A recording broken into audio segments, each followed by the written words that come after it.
అలా రాత్రంతా రైమని పండగంతా చుట్టేసిన తర్వాత బోరు కొట్టి సరదాగా శారదానది బ్రిడ్జ్ ఎక్కి కొంచెం చల్లబడదామని వస్తే హడావిడిగా హాయ్ చెప్తూ మా తారకమాయ కనిపించాడు. మా ఆయన చూసిన తర్వాత కానీ అర్థం కాలేదు బ్రిడ్జ్ మీద షూటింగ్ ప్లాన్ చేశారని. అలా కోసం ముందుకెళ్తే మా నాయుడుమాయి గారు నక్కి త్రినాథ్ గారు కనిపించడమే. ఇంకొంచెం ముందుకెళ్తే మన విక్కీమాయి కనిపించడే. మా ఆయన హీరోయిన్ ఎక్కడ అడిగితే పక్కన మేకప్ తో ముంచేస్తున్నారు వెళ్ళి చూసుకో అని చెప్పాడు. అదే పనిలో లేట్ చేయకుండా మన డైరెక్టర్ సీన్ ఎక్స్ప్లెయిన్ చేస్తాం.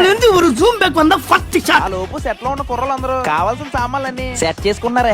ఆ లోపు మన డైరెక్టర్ గారు మంచి ఫ్రేమ్ కోసం చూస్తున్నారు. కానీ ఆలీలు చెప్పడమే కానీ గురువు గారి డైరెక్షన్ ఫస్ట్ టైం చూస్తున్నామే. సింగిల్ వాయిస్ తో అంత మందిని మేనేజ్ చేయాలంటే చాలా ఓపిక ఎక్స్పీరియన్స్ ఉండాలి. ఆయన డైరెక్షన్ లో ప్రెజెంట్ వచ్చే సినిమా ఏంటో తెలిస్తే కామెంట్ పెట్టి అక్కడ సిబ్బంది కూడా చాలా ఓపిక్ గా పనులన్నీ పద్ధతిగా చేసుకుని వెళ్ళిపోయారు. లొకేషన్ అంతా సూట్ అయ్యే విధంగా సెట్ చేసుకుని మన డైరెక్టర్ మయ్య గారు ఆ సీన్ లో సిచ్యువేషన్ కి ఏ విధంగా రియాక్ట్ అవ్వాలో నైస్ గా చెప్పేసి వస్తారు. మనం కూడా ఫ్యూచర్ లో ఇలాంటి కెమెరాల ముందు యాక్టింగ్ చేయాలంటే కొంచెం మీ సపోర్ట్ ఉండాలి. కానీ ఒక్కటే మాయ బాధ, మాయలందరూ చూస్తున్నారు కానీ కంటెంట్ బాగుంటే ఫాలో కొట్టట్లేదు. పాపం మాయ పగలంతా పడుకోకుండా షూటింగ్ వస్తేనని తెగ ఫీల్ అయిపోతుండు.